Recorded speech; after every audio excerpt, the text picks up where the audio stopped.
model that he's using, it's interesting, he doesn't say it, but the model is the Shvirat HaKilim model, the breaking of the vessels, that God made the world by breaking apart his light.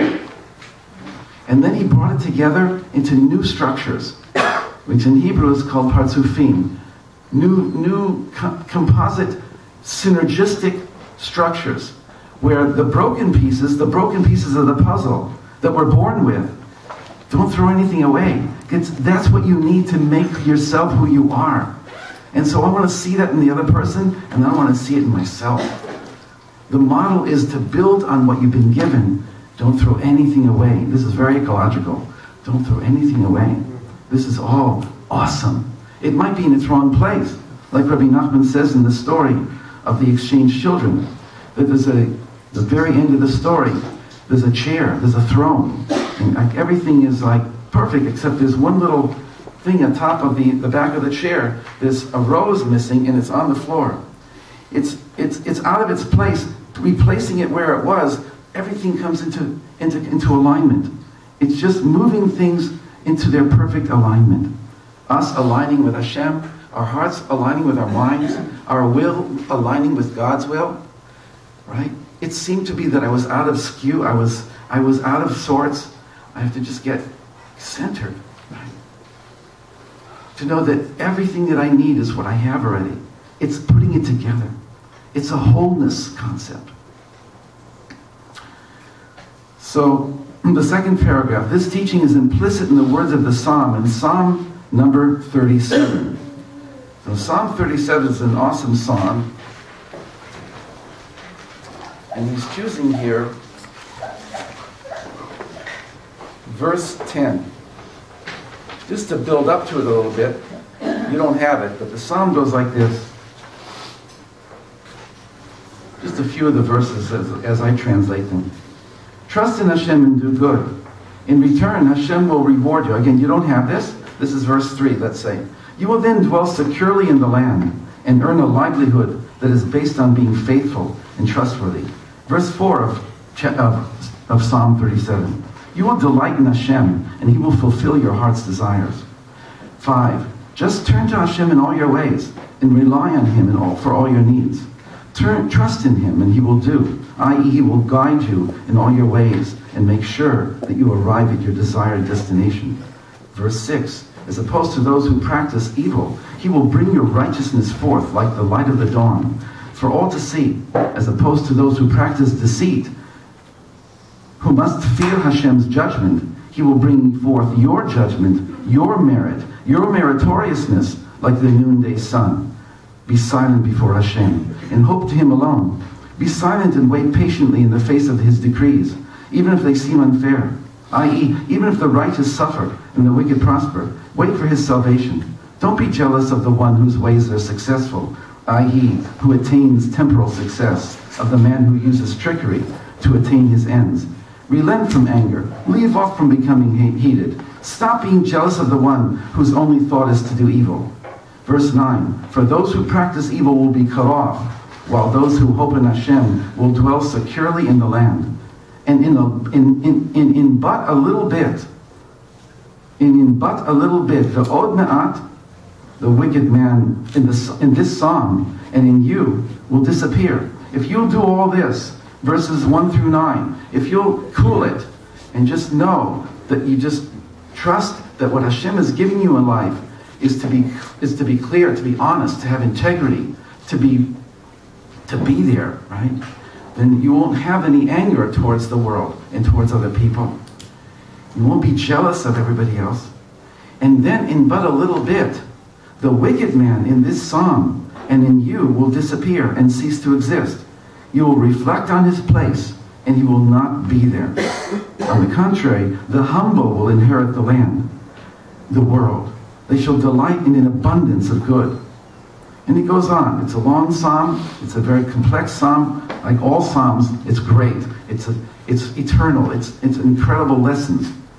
So Rabbi Nachman says here on this psalm, go back to your pages, the od mat, literally and in a little bit, but which can also be understood as with the little bit of goodness, the little bit of godliness that you will find in him, the sinner is not.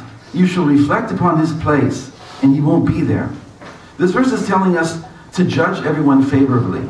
Thus, even if you see that a person is a complete sinner, I mean, that's the words in Hebrew, meaning to say that a person is completely out of it. We don't relate to them. We don't resonate. There's something blocking this relationship. And it seems to me that this person is somebody I do not want to have anything to do with. That's what he means by a sinner. That he's off. He's a choteh. He's gone off track. And for me, I want to stay on track. So I don't want to get anywhere near him. So even if you see that, and that's your first impression, you must still hunt and search until you find some little bit of goodness. Rabbi Nachman said in another teaching, all are all connected, okay, so he said, you know, the concept of you got a cold, you go to a normal doctor.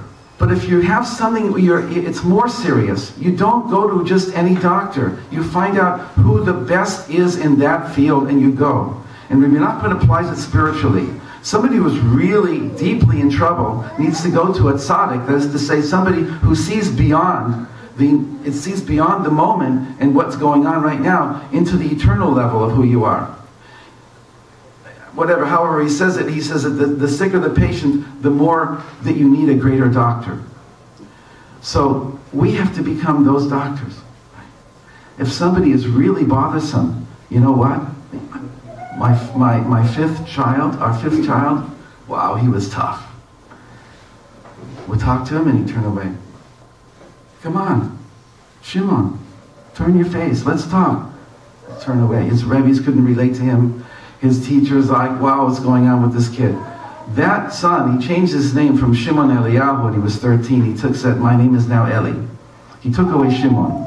Because we understood only too late that Shimon Eliyahu has the initials Esh, fire. And Shimon Bar Yochai, who he's named after, and Eliyahu Navi were both fire. So he cooled it down by understanding on his own at the age of 13 that he's now Eli. And now he's married, and now he has 2 little girls, and his wife is awesome, and he's just amazing. He's a musician. He was the one who was the hardest. I knew it after I got it, that this is the son who's going to become the master in whatever he does. He never relented when he did whatever he did, marbles, whatever he did, skating. He wouldn't give up. He was inner directed, and that's what was so hard to relate to him. But my point is, again, the harder the person seems on the outside, the more the potential for openness and greatness is there. And so we have to see that. It's really hard, but if we know the secret of it, it makes it a big difference. Like you can relate to him now and not get into you don't fight him. You stop fighting. Hope that made sense, okay? Okay. So now, okay, he says more. Here we're going to go to the next part. The indentation stops, and in almost the middle of the page, it says, Rabbi Nachman now makes an important switch from judging others to judging oneself. You must also find this good point, the point of goodness within yourself.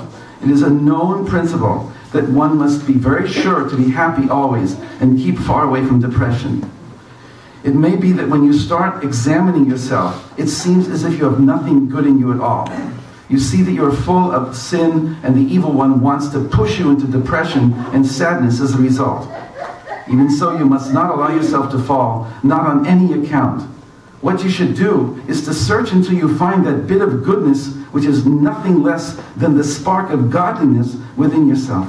For how could it be that you've never carried out a single mitzvah or did anything good? Like he's really talking to some, that's why this is good to put in prisons.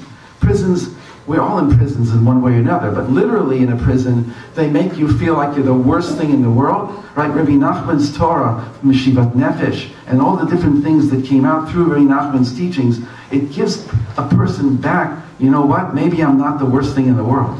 And maybe there's hope for me. You can't grow, you can't get out, you can't be rehabilitated without feeling that there's something good in me. Right? It's like totally obvious. Totally obvious. So we're taking the broken pieces of a broken personality, of a personality that I don't like anymore about myself. Everything I do, I don't like because this force within me tries to undermine me and torpedo me and make me feel that I'm no good. And he's telling me, and he and all the tzaddikim, go deep inside and you'll find incredible wellspring of purity. You are a pure neshama. You are good. I'm not good. What do you mean I'm good? I'm no good. So we have to fight that force. I fought it many years. I'm still fighting it. It's coming up. It's like, they say, it's like, okay, fine. Take it away. It's coming back again. It's judging me. It's toxic. No. Separate it out. See it for what it is. Yes, it's part of my personality. Eventually I can transmute it and transform it.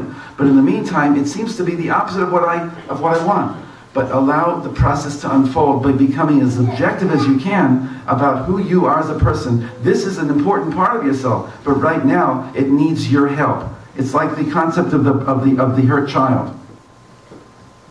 We've been hurt so much, and we don't believe in ourselves. So now, I call this the comeback generation. Right? You have a lot of people like your father and mother were like drunk all the time, and they also became, and they went into drugs, and they got to the lowest nadir of existence, and all of a sudden they're giving seminars to thousands of people and writing books about how to be the best person in the world. The comeback generation. So of course we got, I mean, it's right out there, it's the books. I forget all their names. One of them is Byron, a woman named Byron Katie. Yeah. So it's okay, it's powerful stuff. She says she went to the bottom. So each one of us, we have this potential. Why did Hashem allow us to go to the bottom?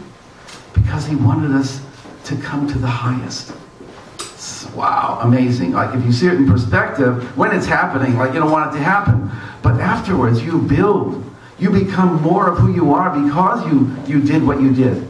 Tshuva is not just cutting off from the past. Tshuva is perhaps the initial stage. Hey, I don't want to go there anymore. I don't want to do what I was doing. You got to have a cutoff point. Then later when you're in it and you're in tshuva, you look back and you see, I was a good person, but I was using my energy, right? I was misusing my energy. It was misplaced. So what happens now is the next page. Is how to do that transformation. And the little time that we have, with this incredible lineup today, I'm so excited to be here. I forgot actually where I am in terms of, you'll remind me. I'll remind you. Okay. Good.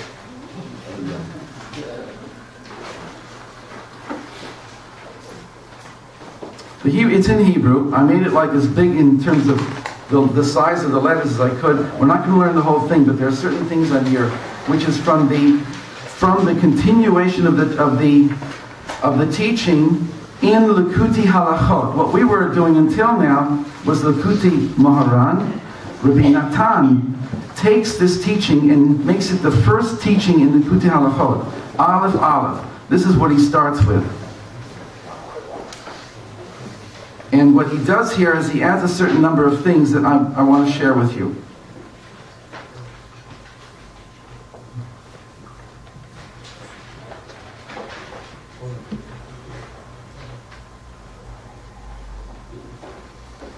Okay.